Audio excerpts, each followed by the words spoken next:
Nyakoram gajon kamora mintiere hoseromo kanyo sa achiel mamidhiambo odiochieng' mar chien tarik 17 dwe mokwongo higa mar 2026. Kamora mintiere geno mara ni nibedo kod odiochieng' makare. Machiegni e weche manyien mag ang'ich welo ka mokwongo magi e thund weche manyien.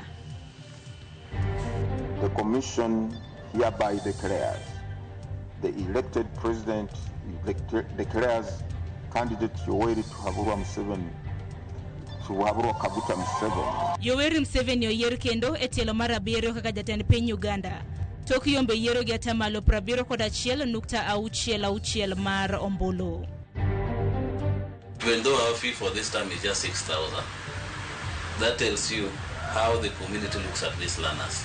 Even paying that 6,000 for a boarding school still becomes a challenge to the parent. Jopuonjre maromo 48 kuom jopuonjre duto maromo 104 mano luonge grade 10 school mar Kuja Special School kende e mosechope school.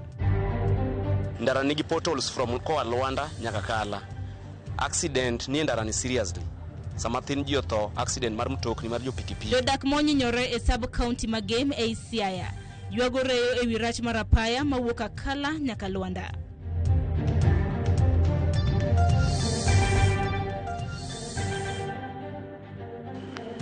Nyakorongo jongo pogre gi wang jowi inyalo tudri kodwa e mbui magwa mag oganda wantiere achiel kachiel e mbui mar YouTube, Facebook, X kanyakla kod Citizen Digital.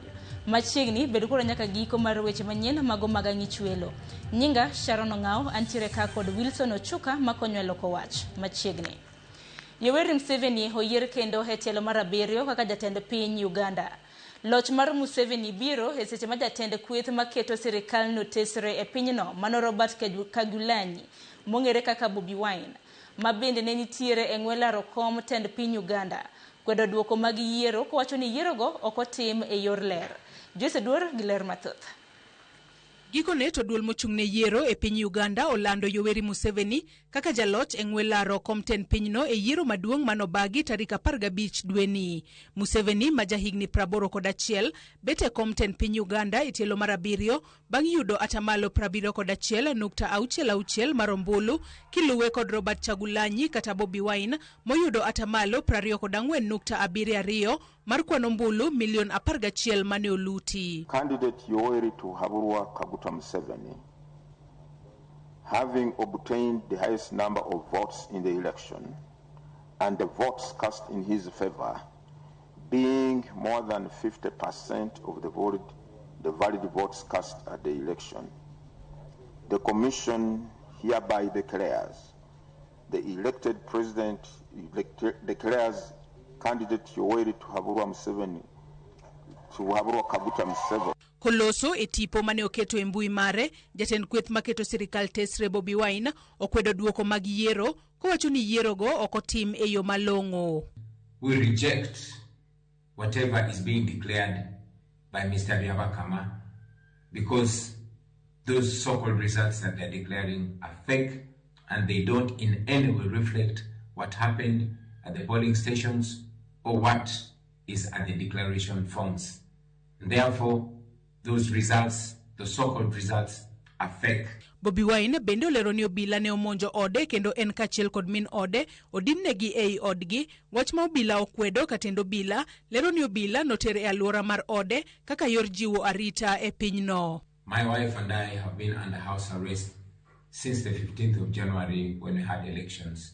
And yesterday, our house was raided by some police officers together with a number of other unknown individuals in plain clothes. Amidst that raid, I was able to use my skills and escape my house. But I know they're looking for me. Mr. Chagulanyi Sentamu, as far as I'm informed, he's not under arrest. The deployment around his place, yes, it is visible. But we have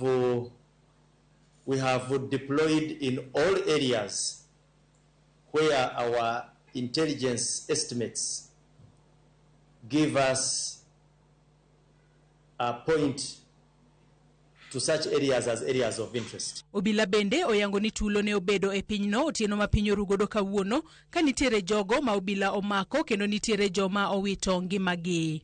There were engagements between police and rioters on 3 occasions, one at 8 p.m., 10 p.m., and 2 a.m. It is unfortunate that there were some fatalities registered. Duol mochung'ne tudruok e piny Uganda ne ogolo chik mondo olor mbui e piny no kochakore tich ariyo jumani motelo ne yiero mar tich ang'wen, gino momiyo kweth maketo sirikal tesre koro yango ni yiero ok ne otim e yo maber. We demand that the internet be restored and the rightful declaration forms and tally sheets from the districts are uploaded on the internet so that the people of Uganda can see the rightful results in transparency. Yoweri Museveni mosebedo e telo kuom thuolo mar higni 40 kochakore higa mar 1986 koro dhi medo telo ne jopiny Uganda nyaka higa mar 2031. Joyce Oduor, Ramogi TV. Jakorongo jonko pogore gi mano hami weche matimre pacho kae. Duond bura mar ODM otero campaigns mag tego duond bura no e gwenge mag Malaba e kaunti ma Busia odiochieng' ma kawuono. Jatend duond bura no Oburu Oginga manotelo ne jotelo mopogore e duond bura mar ODM e kaunti ma Busia okoyo jokanyo mag ODM mane obalo kod duond bura no mondo duog e ODM.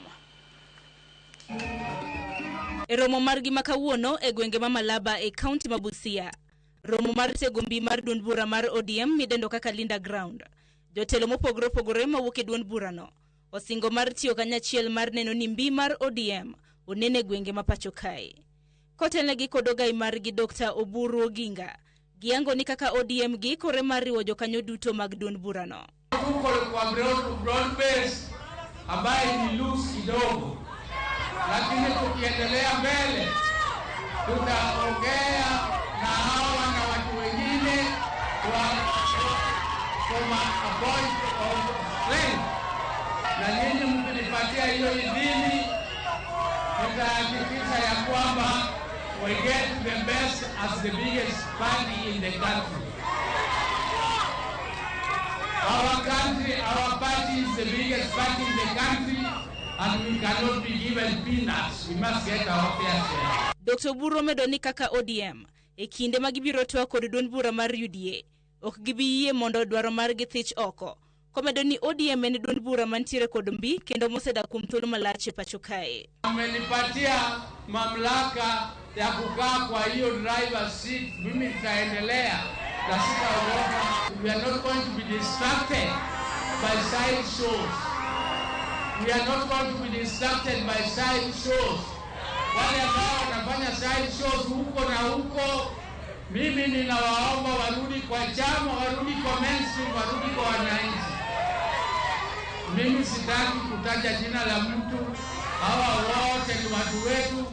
Mimi ninawaomba warudi kwa chama, tukae pamoja, tuendelee. Jakomar ODM Gladys Wanga hoyango ni gibiro bago rombe mopogore e kor gwenge mapacho kae e dwaro mar tego ODM motelo ne yiero maduong' mar higa mabiro. Kata kamano okwayo mondo chwal mapiyo chudo ne familia manoyudo hinyruok e kinde ng'anyo mar sundo piny owacho. Na ile jambo ya compensation ya vijana wetu ambao waliumia ama kuuawa wakati wa maandamano, tunataka sasa pesa huyu mheshimiwa Atani aweke kwa ile Kenya National Human Rights Commission. By February kwa supplementary budget aweke pesa. By March, April watu waanze kulipwa fidia wale ambao walikuwa wameumia katika zile post-election violence. Dwaro makamano bendo siri lwedo gi gavana e kaunti mabusia Dr. Paul Otuma. Mwacho ni kaunti mabusia biro medori wo duond bura no lwedo e kinde magisiro jatendo ODM mar chwalo twak kod duond buche mamoko. Party leader, sisi tunakupatia baraka zetu. Lakini as we do that, jua kwamba hapa Busia ODM is the strongest party. Kwa hayo mazungumzo lazima tutakupatia. Tuko na watu wanajua kuongea hapa Busia. We are very good negotiators. Bangro mamargi mabusia kawuono. ODM terorom gi mar siro mbi mar duond burano e county ma Kakamega odiochieng' makiny. Nyakorongo John jatend piny William Ruto oromo kod jotelo mag UDA mawuok e county ma Nyeri odiochieng' ma kawuono. E romo manotime kar jot madundo mar jatend piny Masagana State Lodge. E romo mare kawuono, jatend piny opuoyo bedo mar sirikand Broadbase. Komedo ni nyaka ne yang sirikandno. Onge ng'anyo moro amora mar sundo piny owacho mosetimore. Omedo ni oganda mapachoka ni uluto ne ombulu mokodewo dhot mowuoke. Komedo jiwo jotelo mapachoka mondo tine oganda kendo chop singo duto manegisingo ne jopiny. Leo kihoye hili Nyeri ile Nyeri. Asante sana Timothy Akigwa na Mutahi Kahiga, na alituambia juzi amechaguliwa na leo tuko na serikali ya broad based. Mumewahi kuona maandamano mengine kwa barabara? Mumeona fujo inaendelea? Mumesikia kelele inapigwa? Yes, kwa sababu inside the challenges that we have, we must look for opportunity to take Kenya forward. You voted for me not because of tribe. You voted for me because of the plan and because we had an agenda. 2027, ile kitu mtakuja kuniuliza, tulikupatia kazi. Wapi report card? Si nimetoa report card hapa ya half term. Mimi niko na report card ya next year. Kopogre gi weche siasa nyakorunga juanga mi weche motenre kod somo. Wakiloni sigana mar school makonye jolosi puonjre mang'aw madhongere lungo ni Upbet e kar dak maji yuto gi nitiere piny mamukuru kwa Ruben e gwenge mag Nairobi. Mantiere kod mor tok tero jopuonjre 36 achiel kachiel nyaka mbalariany. Kata bedo ni aluora magisome ok ber. Ma e kinde ma pod skunde makamago medo sayo sirikal mondo yangi kaka achiel kuom skunde mapachoka kendo chiwo negi sir mar medo jiwo somo e kuonde dak mongore. Simfres Okinda nolimo skul mar Jobentha kendo losonwa lipodne. Wuoth machiel kachiel tero wanyake kar dak maji yuto gi nie piny mamkuru kwa Ruben manitiere Nairobi. Jobentha Schools en achiel kuom skunde chuny kwa Ruben matemo jolosom jopuonjre mang'aw. Gichien oneno skul matin. Kidonje iye, ibiro yudo ka klese tindo to jopuonjre thoth. Ka jopuonjre somo ka gitiyo koda ler mawuok e chieng' kaluwore ni stima onge. Nyiso ni kochopo midhiambo, jopuonjre gi imoko negi tach nyagile matindo matiyo kod sola eka ginyal menyo buge. Chal mar dier ot kachiel koda dirisni gi korot chalo sikunde kata kuondego mapok otiek ger. Mak mana ngero nogo ni kikijar buk gi oko mare. Ka warado kod director mar skul ni Joseph Odhiambo mar wako wa skul ni mani kod kwan jopuonjre moyo 800. Nwabet piny kaka community mondo nyithindo mane nie drugs mang'eny nwakel together mondo ne chiem ne gisom kanyakla mondo giyud gimoro ma ginyalo timo. Taseneno matunda ni nikech sani the best school manokadho Embakasi South, West and East nen Jobentha. Kata bedo ni achiedh nade mathoth kwako skul ni, mano ok ne omono gi wuo penj kendo tero jopuonjre 36 achiel kachiel nyaka mbalariany. An gi jopuonj secondary and gi jopuonj 11 mokaw all paths and they are ready to work. Gitiyo matek kendo gitimo gimoro amora manyalo konyo nyathi. Kuom jopuonjre 69 manotimo penj mar KCSE higa mokalo e skundni, 10 noyudo B plane, 11 noyudo B minus. C plane ne gin ji 16, C minus ne gin ji 10, ka jo D ne gin mana 7. Ronnie Omondi kod Collins Mogire gin moko kuom jopuonjre manokalo e penyno kendo yudo B plane. Ka Ronnie dwaro bedo japuonj to Collins dwa bedo kil. Ronnie bedo japuonj mar Chem gi Maths. Gima mora gi bedo japuonj mokongo ayudo mentorship kuom Nerwa. Nerwa ojapuonj embe. Tigmensa ni ki japuonj market mar japuonj nitie. Ok nyal bet oko ahinya kapok yudo tich. Nyaka ngiyud tich kama indikie. Kasto bende government otimo kamoro maber. Wawach ni seche ko puonj nyalo apply TC, nyalo chako puonjo. Koro experience migen matin kasto koro chioni medro matin tin. Jopuonjre gi lero ni kata bed ne gikalo achiedh nade ngimagi, ne gijiwo dendgi kendo keto main e somo. Kad drugs kanyo to kanyalo wacho ni ne onge.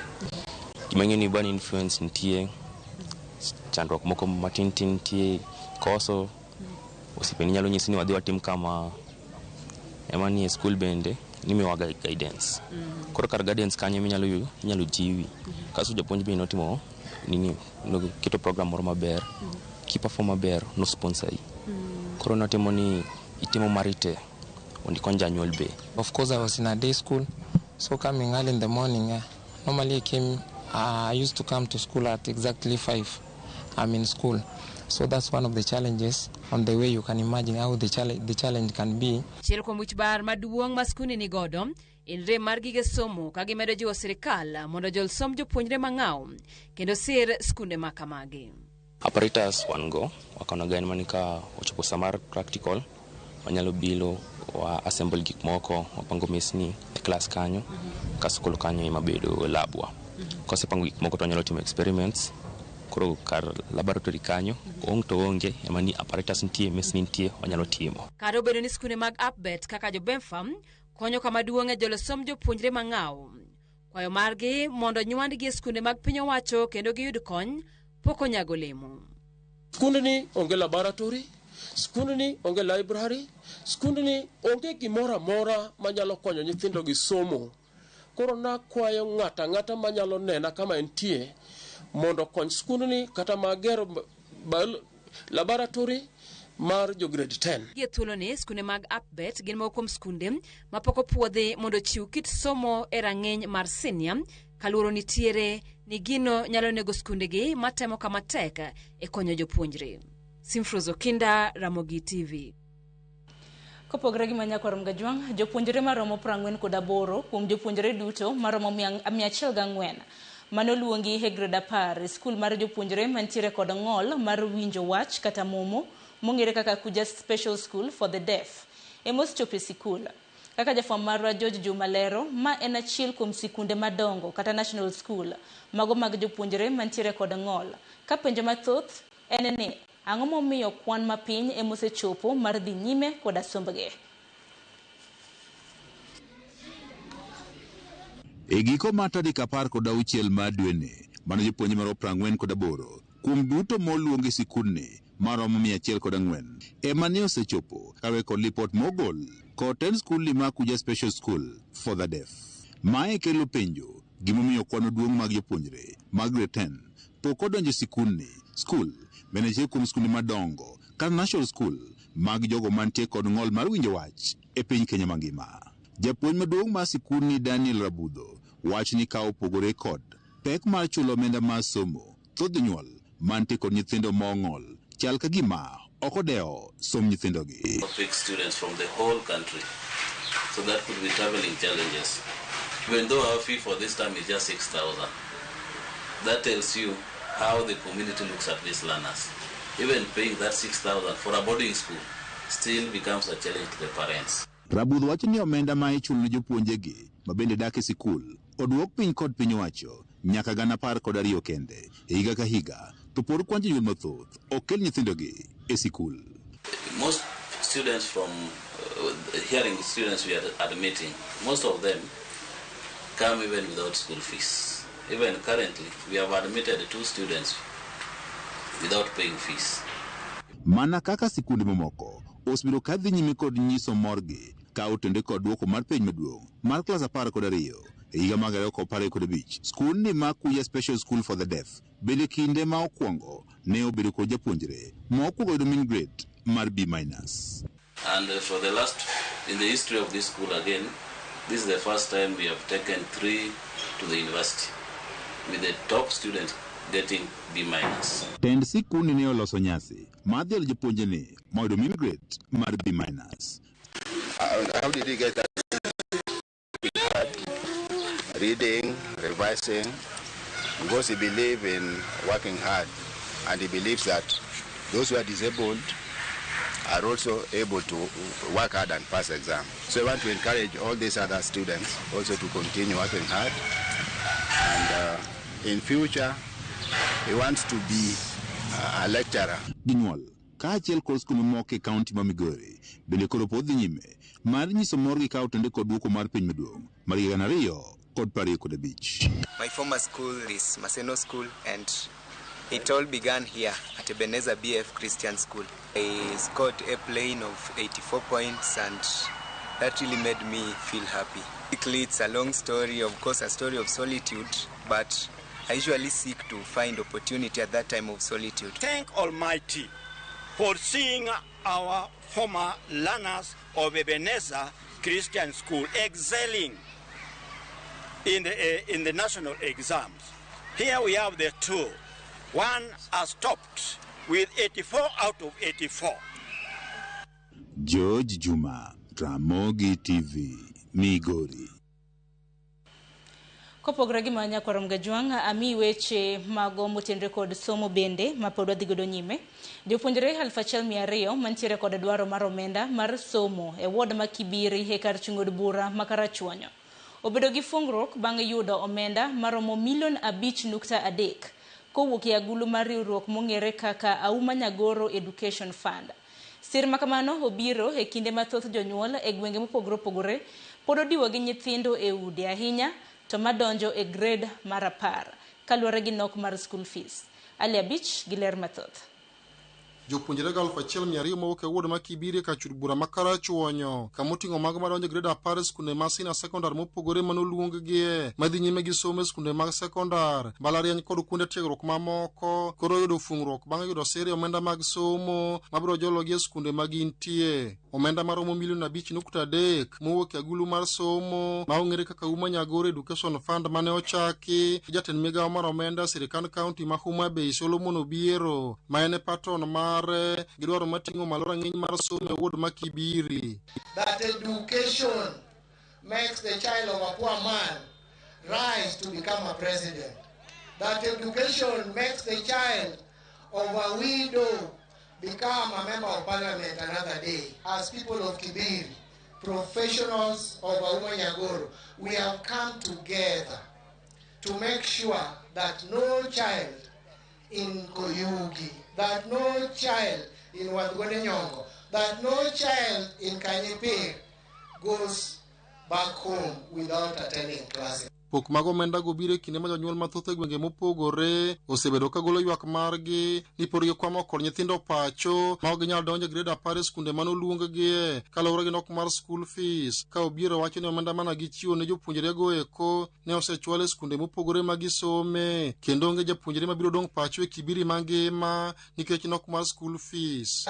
Tutame ok enena nono, ok diwacha wacha ni tutam nikech en dhano wacho ni jasiasa moro wacho ni tutam en gima nigi nengo nikech tutam ni emomiyo an nachung' kaka wuon, emomiyo nyithindo 1,200 ei Kibiri ka kiny dhi sikul kendo pesa osedonjo e account sama chunye kare. Nyasi mar chiwo omenda ne jopuonjre ma kamago ne obagi e skul primar ma Samanga kama jakom Auma Nyagoro Education Fund Dr. Zachary Opapa kod telo mar nanga makono ne ojiwo jonyuol kod jokanyo mamoko mondo osir motegno somo mar nyithindgi. Penji ikiani chief nogolo pesa di chife wageno kuomu mondo program ni ufaulu, leaders, opinion leaders duto jonyuolwa wageno kuomu mondo program succeed.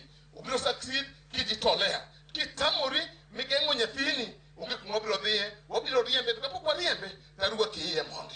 Indicators go ng'eny to kikawo the social indicator tiyudo ni level of literacy kawuono ka wan ka apenjo niya dong' nyithindo madhi somo omedore koso ok omedore.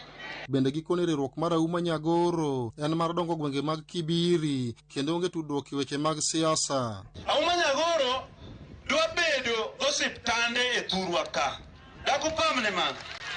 Auma Nyagoro dwa bedo gi mitoke maringo e thurwa ka mondo wach liel moro ni kia wadhi e liel dwa rumo e bwo wuon yawa gweng' uneno. Auma Nyagoro wadwa gere ma ka Auma Nyagoro biro tiwinje kobiro. Ok en gir siasa, ng'eni samo jomoko paro ni siasa mar Kibiri mar MCA ni gamo malich madiang' tak bar wiwa. Ali Abich, Ramogi TV, Homa Bay. Kopogore gi weche somo nyakwarom gajwang' ami weche motenre kod thieth. Riwruog NASES e pachoka ochiwo ndalo 7 ne piny owacho kod ten migawo mar thieth mar twak kodgi kendo manyo yore mag reyo weche mag NASES.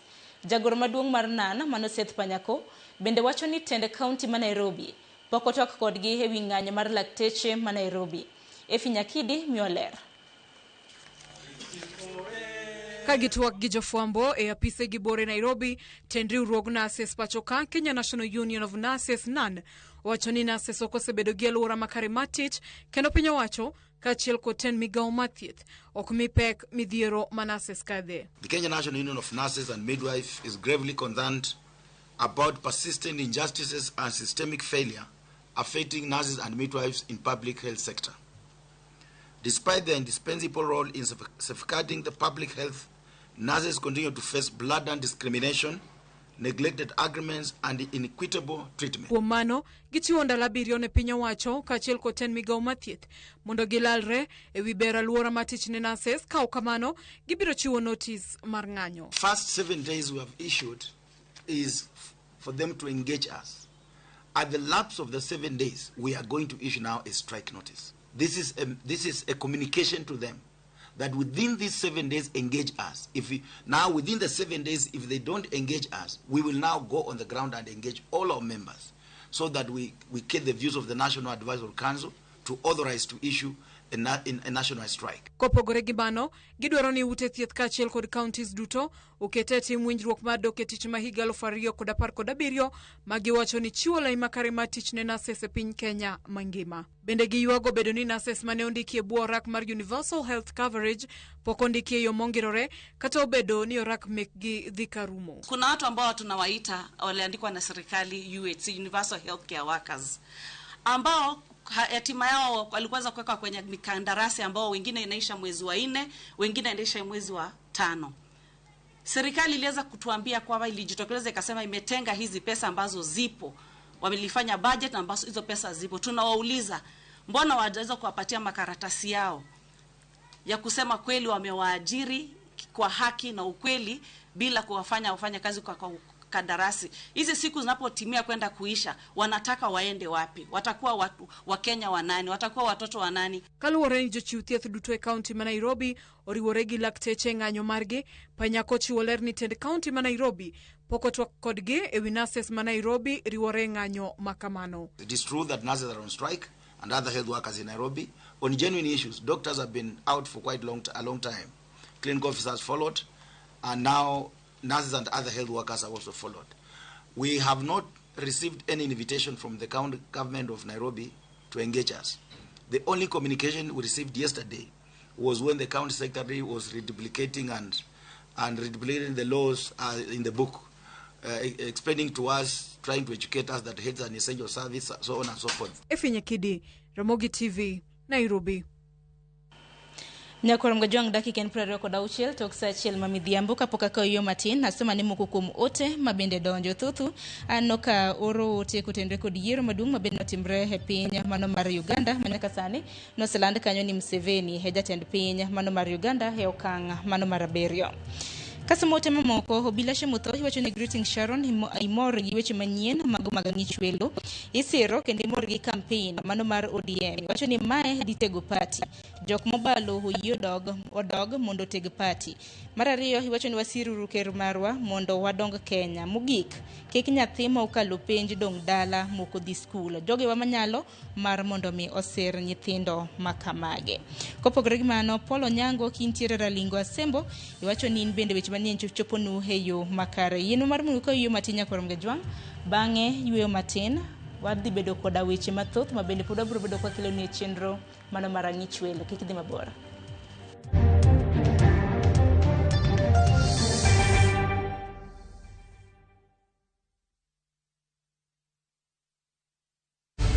In a world where family is everything, how far will one man go to claim what he doesn't deserve? Viusasa brings you a new and exciting series, Ahadi. After years of lies, Hans, and often returns home, but the truth he's hiding could destroy everything. Nataka ripoti ya Hans pamoja na mkewe. Will he inherit the riches or face a bitter reality? Anatokea mtu pasipojulikana, anakabidhiwa hii ofisi. Huu sio usia babangu. Visit viusasa.com today and enjoy exclusive dramas.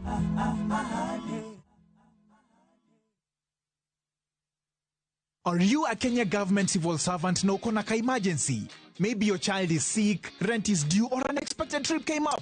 Usijibox kwa noma. Borrowing on MyMobi is now upgraded to a whole new level. Forget that old story of filling out forms or waiting for HR to approve your loan. MyMobi is now instant self-approval. Simply apply for your loan, enter the code sent through SMS to approve the loan, and the cash hits your M-Pesa instantly. Sasa, hakuna mambo ya payroll imefungwa. Sort noma zako anytime, any day. Whether it's a weekend, holiday, or the middle of the month, MyMobi is open 24/7. Dial *531# and get up to 20,000 shillings to sort your emergency. Repayment is easy.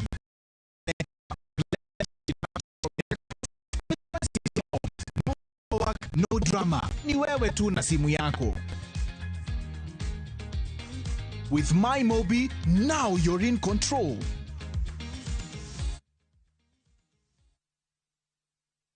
Every journey begins as a thought, a feeling, a quiet dream of somewhere else. Travel is not just movement. It's curiosity, it's perspective, it's the desire to see more and feel more. To explore the beauty of Kenya, its coastlines, its savannas, its wild open spaces. To discover Africa, rich, diverse, unforgettable. To go further. Visa-free destinations, the Middle East, Asia, Europe, places that open your world and expand your story. At View Travel, we don't just take you somewhere. We help you travel with purpose, ease, and confidence. From dreaming to exploring to discovering what's possible. View Travel. Dream, explore, discover.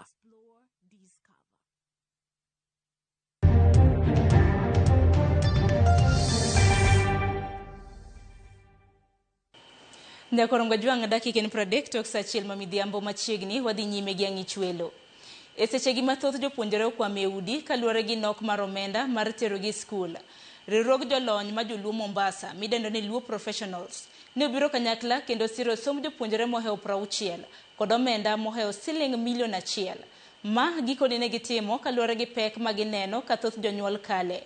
Kalek margi bende gikoni en neno ni nyathi modak e kaunti ma Mombasa osomo kendo bedo gi tiegruok makare. Joja oko giler mathoth. Welo mogwel kaachiel kod jokanyo e riwruog jolony mar joluo Mombasa midendo ni Luo Professionals ne jochopo e nyasi moyiedhi mar chiwo sir mar somo ne jopuonjre maonge kod nyalo Mombasa. E nyasi no mane otelne kod jakom riwruogno Pius Okech, moko kuom jopuonjre mane yudo sir ma kamano ne onyiso mor margi kendo singo mar tiyo matek. And to my fellow youths who are beneficiaries, I only have one thing to urge you. Let us remain disciplined, focused, and at one given time, we also sit there to give back to the community that believed in us. But nawashukuru sana watu wa Loop kusimama na sisi, wametusaidia sana. And sina mengi ya kusema, ni kuwashukuru tu, asanteni. And my advice to my fellow youth is don't be afraid to dream big. Whichever dream you have, don't be afraid to dream big. If you cannot finance it, God will send someone to finance it. Sababu ya msaada wao, wanafunzi kama mimi, ndoto zetu tunaweza kuzifanikisha. Na ni jukumu langu kama mwanafunzi nisiwaangushe. Suleiman Shahbal ma en achiel kuom welo mogwel mano yore nyasi no ne bende opoyo okang' ma kamano mokoni kelo fuong'ruok ne jonyuol kendo yawo wang' jopuonjre. Education is the most important wealth you can ever have. Na mimi nataka ku compliment the Luo Professionals. You know, you give nothing when you give of your possessions. It is when you give of yourself that you truly give. You lose nothing by helping another person. We say if you dim somebody's light, it does not make your light brighter. So what you have to do is just support, support, support. As we retire as the so-called Luo Professionals, we want people who will be taking over. So don't just look at the 10,000, don't just look at the 70,000 of that check, but look at the responsibility and the expectation the Luo people have in you. En chenro magikoni ne gichako higni 4 mosekalo, kendo kwan jogo mosebedo kadwaro sir medo mana dhi malo kaluwore kod ngima mong'awore. Awachiwo checks mag bursaries kod scholarships ne nyithi Oganda Luo mane ka dhowadh nam chumbi. Mane mokelo waka kendo wachiwo checks ne nyithindo 61. Sami nyithindo nyadonjo grade 10. To grade 10 ido ka janyuol idoro no nyiew buge. Books kende janyuol monyo nyiew books en book masling 18,000. Janyuol ni poko chulo school fees. Samoro nyathi janyuol ni ka to nyathi or Turkana kaka odwa dhi kucha onge to yuto bende ne piny. Gikoni maino margi en neno ni oganda to chutho maronagi biro kanyakla mar rakore gi midhieche makidek bedo e kindgi. Wang'eyo ni jonyuol sani kaluwore gi uchumi mar piny jonyuol nigi midhiero mang'eny. To pesa gi gimbe nyaka gi appreciate ni pesa mwachiwo gi gin mag oganda wa magola to gi well wishers matin ma bende konyowa. Waloso gi jowadwa wan gi investment account bende wa encourage jowa ni mondo wadonje investment group chande ma wayudo pesa to bende nyalo yawo giro moro kama tin ke jodo ni sama Luo Professional biro wuok kando gi scholarship to wawe kampuni moro kama ber nyithindo moro timango yudo tije moko bende ndikgie. George Aoko, Ramogi TV, Mombasa. Kopogore gi mano, en ni jagoro maduong' mar kotu Francis Atwoli owito oko weche malikore ni oketo jotich moko tenge mar ni ochiwore mar tiyo ne jotije duto mapacho ka kokadho riwruoge gi mopogore opogore. Koloso e kaunti ma Kisumu, Atwoli wacho ni weche makamago imedo chwal kod moko kuom josiasa maketo sirikal tesre kendo magito duoko piny mbi mar riwruoge mano mar jotije pacho kae. Matimore juma achiel tok jotije moko e boma ma Naivasha wacho ni Atwoli rango mana weche siasa to korango weche mamulo jotich. We have already done our nomination, the various positions, and when I call your position, I'll start with third trustee, Ruth Mukami, and take the microphone, and I want to once again to thank you very much. I will have a photograph together, and those, Okeno is here, will make...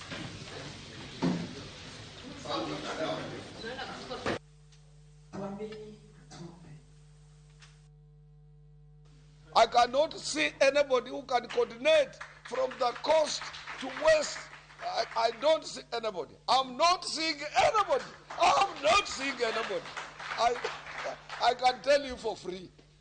And if you have hate, please put your head aside and work on strategies and facts. Because some people would hate you, like me. People would hate, just say, if you see what they write on Tondao, because of hate and envy. But when you ask them, go to workers and ask them whether Atwoli should exit, they can't. Whenever they go, even in the hotels, workers will tell you, we still need Francis Atwoli.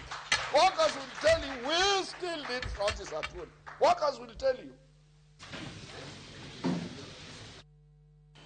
Familia marobila mar GSU Danayo manoiki e kanisa mar St. Joseph Mission of Messiah in Africa.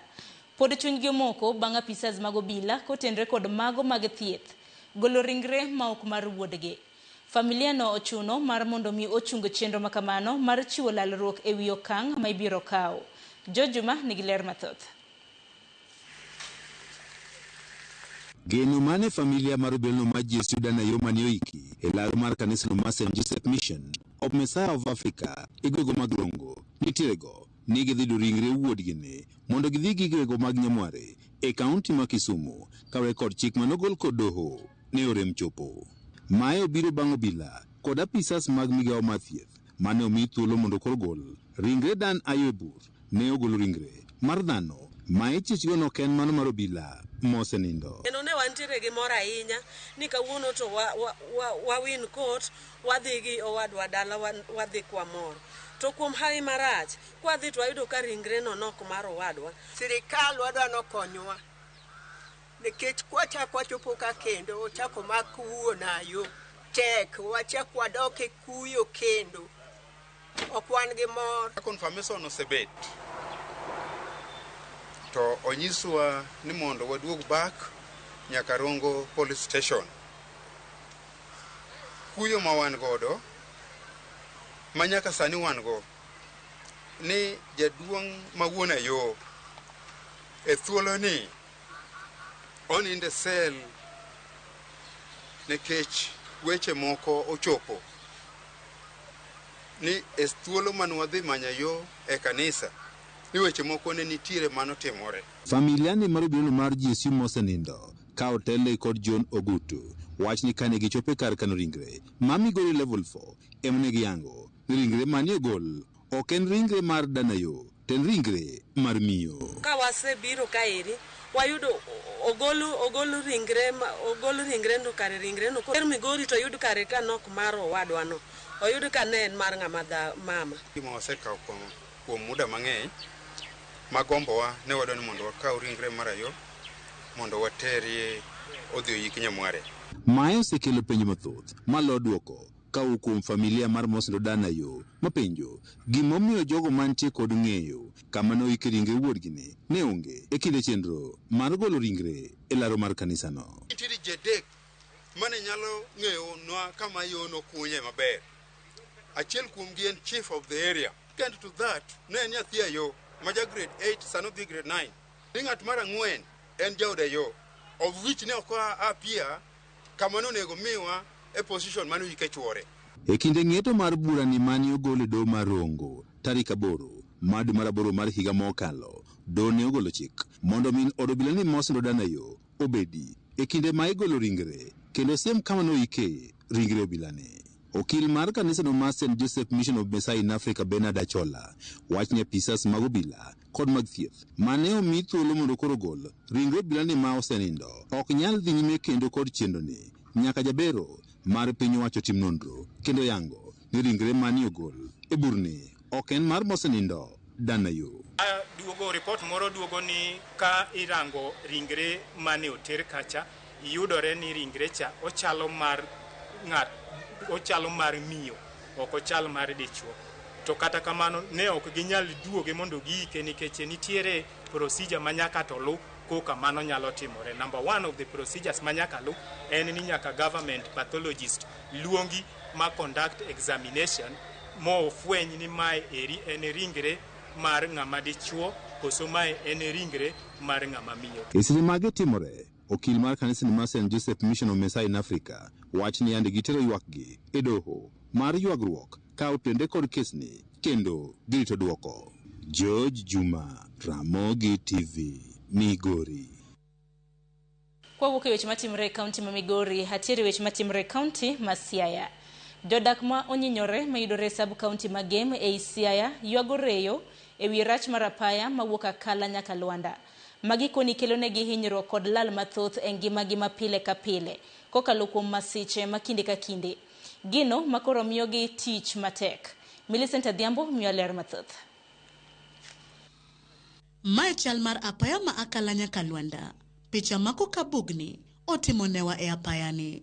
Gino mamiyo yore wuoth bedo matek tweta. Weg boda boda ringo kaloso mana zigzag e apaya eka mondo gikal. Nyamburko matindo kod matatu to mondo okal chuno gileng'ore mana gi achiel e dinga paya no. Kaloche to chur achura ka kukni kendo tetni mondo eka gikal. Jodak goyango ni rach mar apaya no osebedo ka kelo masira mathoth mag apaya ne jowuoth ainya to jo boda boda weg nyamburko nyaka ne joma kalo. Waonge ndara nigi potholes from koa Luanda nyaka Kala. Accident ni ndara ni seriously. Sama thin ji otho accident mar mtokni mar jo pikipiki. Kanyo rach seriously nitie bugni. Makoro chuno nyaka ni gache owuoge wang'ayo mar lam oduogo ring oko. A time no nyalo yudo kata ka nyathi ni e bath barabara. Gari nyalo kata gweyo nyathi. Dho Nyinyire primary school ka main gate ma nyithindo wuogo ni. Kaya wakwa sirkal mondo ketno e bams. Nyocha dwe mar 11 nyocha mtoko gweyo ja piko kanyo mana modwa tho. To nitiere nyako siepera moko ma portals nie ndara kayo osego piny, nitie nyaka osiepena mosetho kaka Kona Kabwana nitiere kama nosenego jabodaboda wadwa kae. Ewi mano, gilero ni bugni mopong'o apayano nyayo maundu nikech joriembo kod jowuoth imonjo piny maru kendo imayo kinde magitemo kalo gino maketo ngimagi kuma rach. Ndarani kata ka ng'ato tuo otieno ok inyal go sim ne jowadwa ma jobodaboda gi miwuog otieno saa 2 tok saa 2 mondo konyni kata kin gi emergency moro ma jatuo midhi alworo nikech giluoro ni nitiere insecurity ndara joma lawogi matong'ogi mamagi apiko. Nitiere kuma rach kapok ichopo Gombe kanyo bende rach ahinya kabisa nikech portals ng'eny kanyo nyocha jokuoye rito chung' kanyo to mayo wagodo pikipiki. Kwayo gene sirikal ahinya to ne jotelo mane giyiero masani nitie kombe en mondo ne kaka ginyalo reso apeyni e yor kungo ka gikoni kaka mae en apaya mane olosi e kinde ten jaod bura machon mosenindo Jakoyo Midiwo pok ne otimne kungo kata maintenance moro amora gi dho ngere. Nyaka ne mheshimiwa tho nyaka sani ok wang'ega ni bende wagoga kura koso itiyo kodwa mana sama idwaro kura.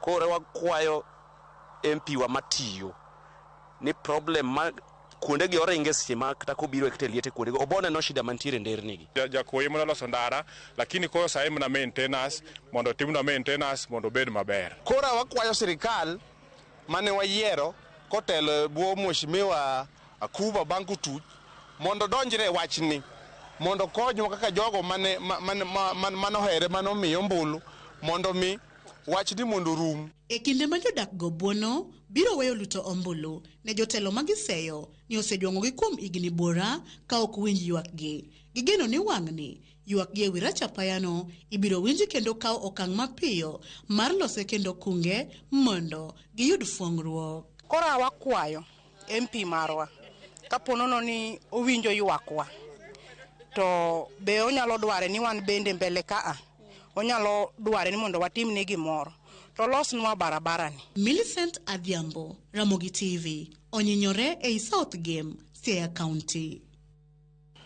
Nyakorom ga jang'oro madhi nyime e gwenge mag Naivasha ochuno le mag bunge ni mondo monj miere ma ji odake kendo nyaka sani gisekelo lal maduong' mokalo. Jogo moyudo lal maduong' moloyo gin mago modak e alwora mag kuonde dago le mago ma Mount Longonot kod Hell's Gate National Park kama koro le wuokie kendo chamo cham e puothe. Kalore gi achiel kuom jopur ma puothe ne okethi gi lego, Susan Gatere, chambe duto mane nie puothe osekethi gi le. Olero ni lego osebedo ka monjo puothe go pile ka pile to moloyo e seche mag odhiambo.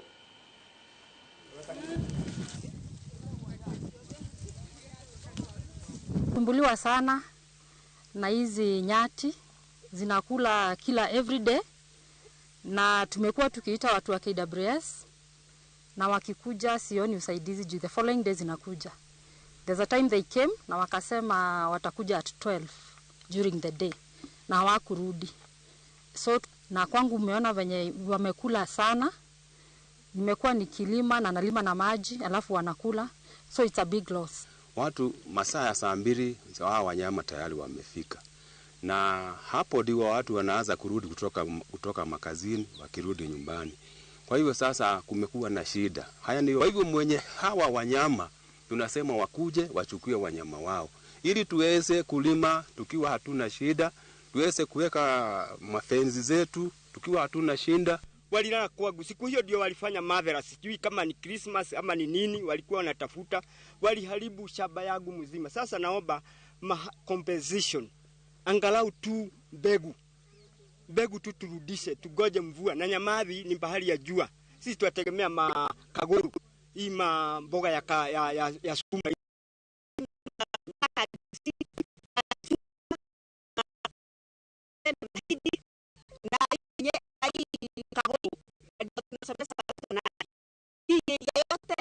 Yote ni nyati yote kamarisa yote. Sasa tutafanya nini? Dakika 47 tok sa achiel ma midhiambo ka yueyo matin kende hadu kod weche mago mag tuke.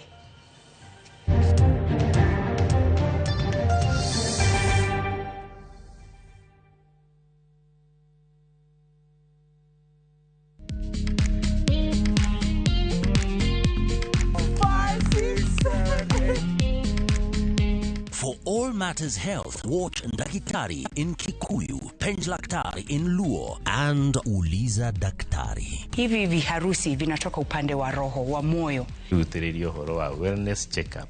Tafadhali enda uone daktari bingwa ya mama. To milk ni emokano nafasi. Get more episodes of these informative shows on Viusasa.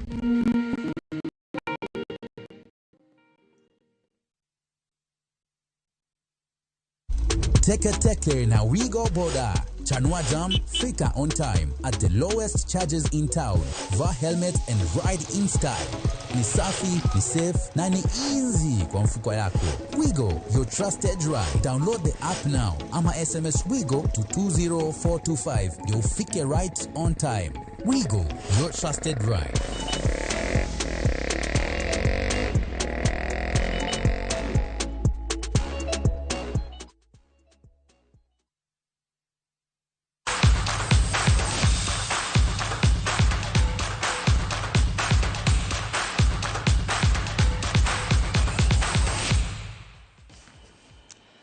Nyakorongo John Club Mashabana otoro kok Sofapaka tok leo gi goal achiel kuom nono e tuke adhula lig maduong' ma pachoka mano bagi e alap mag Gusii Stadium. Gol no makende no e dakika mar 6 noloo gi jatugo Bronson Subo. Points adek machwalo Shabana nyaka e thuolo mar adek e chung' mar timbe gi points 27. E tugo machielo mano bagi e lig no maduong'. Club mar Bandari FC opuko Kongo Tusker tok loyo Tusker FC gonde 2-1. Tugo mane obagi e alap ma St. Sebastian Park mantiere county ma Murang'a.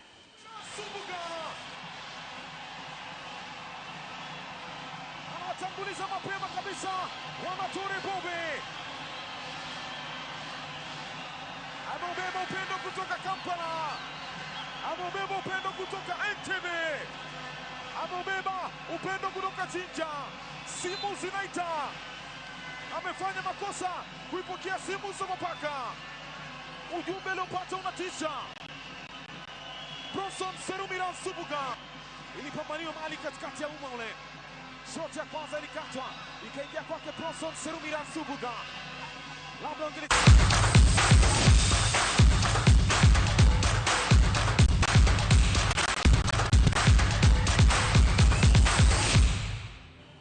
Nyakorongo jongi mamoko walosoni obrobedo kwa miye weche manyien mago oimore wang'eni Manchester United nochwado Man City gonda 2-0. Koko Nyakorongo jongi na mar mondo miawe gi kanyo erokomane nyakom kete e TV maramugi mar nene weche manyien mago mag ang'ich welo. Warad kanyo saa 3 mar otieno e chenro mano mar oimore. Nyinga Sharon Ong'ao antireka gi Wilson Ochuka. Oritru masani.